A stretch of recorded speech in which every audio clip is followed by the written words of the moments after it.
ಜನಚಿದ್ದಾನಂದ ಸ್ವಾಮಿಗಳನ್ನು ಅವರು ಸೇವಿಸುವುದಕ್ಕಾಗಿ ಸತಿಪತಿಗಳಿಬ್ಬರು ಕೂಡ ಕಂಕಣಬದ್ಧರಾಗಿ ಆ ಮಹಾಗುರುವನ್ನು ಸೇವಿಸಲಿಕ್ಕೆ ಹೋಗಿದ್ದಾರೆ.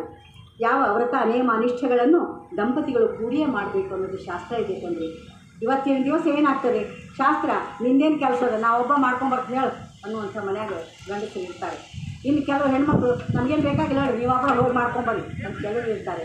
ಯಾಕಂದ್ರೆ ದೇವ್ರು ನೋಡಿ ಕಪಟ ನಾಟಕ ಸೂತ್ರಧಾರಿ ಅಂಥದ್ದೊಂದು ಇಂಥದ್ದೊಂದು ಜೋಡಿಸಿ ಗದ್ದಲ ಹಚ್ಚಿ ತಾಮೂರು ನೋಡ್ತಾನಂತ. ಒಬ್ಬರು ಧರ್ಮ ಬೀರುಗಳು ಇರ್ತಾರೆ, ಒಬ್ಬರು ಧರ್ಮ ಬೇಡ ಅಂತಿರ್ತಾರೆ.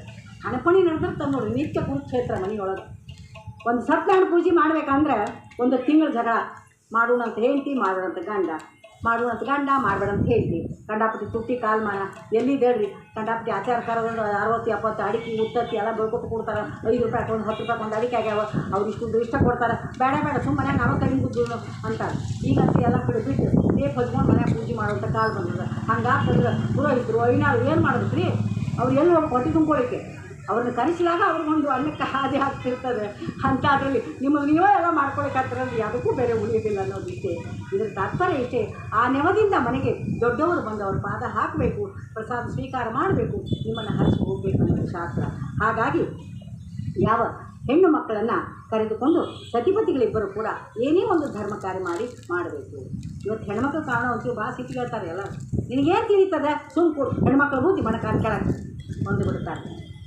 ಆದರೆ ಅಪಭ್ರಂಶವಾದ ಮಾತದು. ಇವತ್ತು ನಾನು ಹೇಳ್ತೀನಿ ನಿಮಗೆ, ಹೆಣ್ಮಕ್ಳ ಬುದ್ಧಿ ಮಣಕಾಲ ಕೆಳಗೆ ಅಂತಾರಲ್ಲ, ಬಹಳ ತಪ್ಪದು. ಅದು ಹೆಣ್ಣು ಮಕ್ಕಳ ಬುದ್ಧಿ ಮನೆ ಮತ್ತು ಕಾಲದ ಕಡೆಗೆ. ಅದು ರೂಢಿಯೊಳಗೆ ಮಣಕಾಲ ಕೆಳಗೆ ಅಂತ ಆಗ್ತದೆ. ನಿಮ್ಮೆಲ್ಲರ ಬುದ್ಧಿ ನೆತ್ತಿಯಿಂದ ಪಾದದ ತನಕ ಅದು. ಯಾಕಂದ್ರೆ ನೋಡಿರಿ, ಗಂಡಸರು ಹೊರಗೆ ಸಂಜೆ ಮುಂದೆ 6 ಗಂಟೆಗೆ ತಿರುಗಾಡಿ ಹೋಗಿ 8 ಏನು 9 ಏನು 10 ಆರಾಮ ಮನೆಗೆ ಬರ್ತಾರೆ. ನಿಮಗೆ ಹಂಗಾಗ್ತದೆ? ಗೆಳತಿ ಮನೆಗೆ ಬಂದಿರ್ತೀವಿ, ಇಲ್ಲವಾ ಸೀತಾ ಹೋಗ್ತೀನವ, ಟೈಮ್ ಭಾಳ ಆಗ್ತದೆ, ಮಕ್ಕಳು ಮನೆಗೆ ಬರ್ತಾವೆ, ಯಜಮಾನ್ರು ಬರ್ತಾರೆ, ಸಂಜೆದು ಮಾಡಬೇಕು, ಮುಂಜಾನೆ ಮಾಡಬೇಕು, ಟೈಮ್ ಆಯ್ತು ಅಂತ ನೀವು ಅಂತೀರಿ. ಅಂದರೆ ಮನೆ ಮತ್ತು ಕಾಲ ಎರಡರ ಬಗ್ಗೆ ಚಿಂತೆ ಮಾಡೋದು. ಅದಕ್ಕೆ ಹೆಣ್ಣು ಮಕ್ಕಳ ಬುದ್ಧಿ ಮನೆ ಮತ್ತು ಕಾಲದ ಕಡೆಗೆ, ಮಣಕಾಲ ಕೆಳಗಲ್ಲ, ನೆತ್ತಿಯಿಂದ ಪಾದದ ತನಕ ಬುದ್ಧಿ ಅದ ಅವ್ರಿಗೆ. ಆ ಬುದ್ಧಿ ಇದ್ದಿದ್ರಿಂದ ಇವರು ಆರಾಮಿರ್ತಾರೆ. ಯಾಕಂದ್ರೆ ಹೊತ್ತಿಗೆ ಅವ್ರಿಗೆ ಹೊಟ್ಟೆ ಉದರ ಪೋಷಣೆ ತಲೆ ಪೋಷಣೆ ಮಾಡೋರು ನೀವೂ ಅಲ್ಲ. ಅದಕ್ಕೋಸ್ಕರ ಇವತ್ತಿನ ದಿವಸ ಒತ್ತಿ ಹೇಳ್ತೀನಮ್ಮ, ನೀವ್ಯಾರೂ ದಡ್ರಲ್ಲ, ಎಲ್ಲರೂ ಕೂಡ ಬಹಳಷ್ಟು ಶಾಂತ ಶಾಣೆ, ಬಹಳಷ್ಟು ಒಳ್ಳೆಯ ಸದ್ಗೃಹಿಣಿಯರಾಗಿದ್ದೀವಿ ಅಂತಕ್ಕಂಥ ಮಾತನ್ನು ಹೇಳ್ತೀನಿ. ಯಾಕಂದ್ರೆ ನಮ್ಮದೇ ಈ ಪ್ರಮೀಳ ರಾಜ್ಯ, ನಮ್ಮದೇ ಬಜೆಟ್ ಭಾಳ ಇದೆ, ನಮ್ಮದೇ ಪರ್ಸೆಂಟೇಜ್ ಜಾಸ್ತಿ ಇದೆ. ಹಾಗಾಗಿ ನಿಮ್ಮನ್ನು ಒಂಚೂರು ವರ್ಣ ಮಾಡಿ ನಮಗೂ ಒಂಚೂರು ಏನಾರು ತಪ್ಪಿಸ್ತದಂತ ಅಂತಕ್ಕಂಥ ಮಾತು ಹೇಳ್ತೀನಿ. ಹಾಗಾಗಿ ಮನೆಯಿಂದ 3 ಮಂದಿ ಇವತ್ತು ಪಂಚ್ ಮಾಡವ್ರು, 5 ಮಂದಿ. ಹಾಂ, ಅದೇ ಅವರು ನಾನೇ ಕರ್ಕೊಂಡ್ಬಂದಿಲ್ಲ,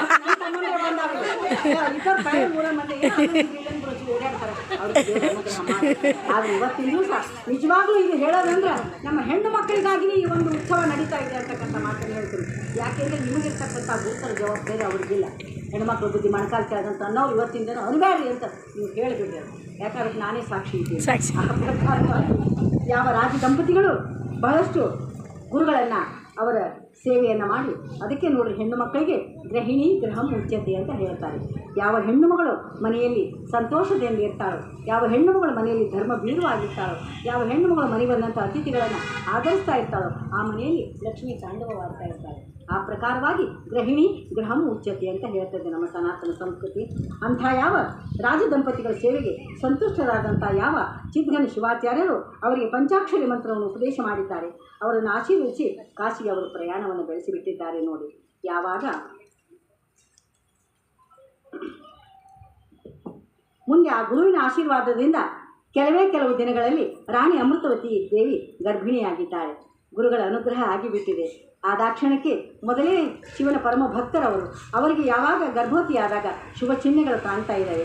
ಆಕೆ ತಾಯಿ ಗರ್ಭಿಣಿಯ ಲಕ್ಷಣದಿಂದ ಬಹಳಷ್ಟು ಶೋಭಾಯಮಾನವಾಗಿದ್ದಾಳೆ. ಮೊದಲೇ ಮಹಾರಾಣಿ ನೋಡ್ರಿ, ಅಲಂಕಾರಕ್ಕೆ ಏನು ಕೊರತೆ. ನಿಮ್ಮಂಥರ ಸಾದಾ ಮದುವೆ ಕಂಡಪಟ್ಟಿ ಅಲಂಕಾರ ಮಾಡ್ಕೊಳ್ತೀವಿ, ಇಷ್ಟಪಡ್ತಿರ್ತೀವಿ. ಯಾಕೆಂದರೆ ಹೆಣ್ಣು ಮಕ್ಕಳು ಅಲಂಕಾರ ಪ್ರಿಯರು, ಮಾಡ್ಕೋಬೇಕು. ಮುತ್ತೈದೆಯರು ಭಗವಂತ ಕೊಟ್ಟಾಗ ಮುತ್ತೈದೆ ಅಂತ ಯಾರಿಗಂತಾರೆ? 5 ಮುತ್ತುಗಳನ್ನು ಕಟ್ಟಿದವಳು ಮುತ್ತೈದೆ.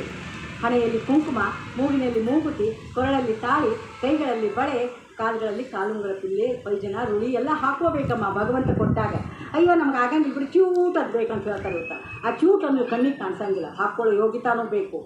ನಮಗೆ ಒಟ್ಟೆ ಬೇಕಾಗಂಗಿಲ್ಲ. ಕೈಯಾಗಿ ಇವತ್ತಿನ ದಿವಸ ಬಳಿ ಬೇಡ, ಕುಂಕುಮ ಬೇಡ, ಮಂಗಲಸೂತ್ರ ತೆಗೆದು ಊಟಕ್ಕೆ ಹಾಕ್ತಾರೆ. ಏನು ರೀ ಇವತ್ತಿನ ಪರಿಸ್ಥಿತಿ? ಯಾಕೆ ಮಳೆ ಬೆಳೆ ಕಡಿಮೆ ಆಗಿದ್ದಾವೆ? ಧರ್ಮಜ್ಞಾನಿ ಆದಾಗ ಅಷ್ಟ ದಿಕ್ಪಾಲಕರು ಕೂಡ ಸಿಟ್ಟಿಗೆ ಹೇಳ್ತಾರೆ. ಅವರು ಎಲ್ಲವನ್ನು ಕಡಿಮೆ ಮಾಡಿ ನಮ್ಮನ್ನು ತ್ರಾಹಿ ಅನ್ನಿಸ್ತಾರೆ. ಅದಕ್ಕೆ ಹೆಣ್ಣು ಮಕ್ಕಳು ಭೂಷಣ ಪ್ರಾಯರಾಗಿ, ಅಲಂಕಾರ ಪ್ರಾಯರಾಗಿ ಮನೆಗೆ ಗಂಡ ಬರುವಾಗ ಎಷ್ಟು ಚಂದ ನಕ್ಕೋತ ಮನೆಯೊಳಗೆ ಹೆಣ್ಣುಮಕ್ಕಳಿದ್ರೆ ಆ ಮನೆ ನಂದು ಗೋಕುಲ ಆಗಿದೆ.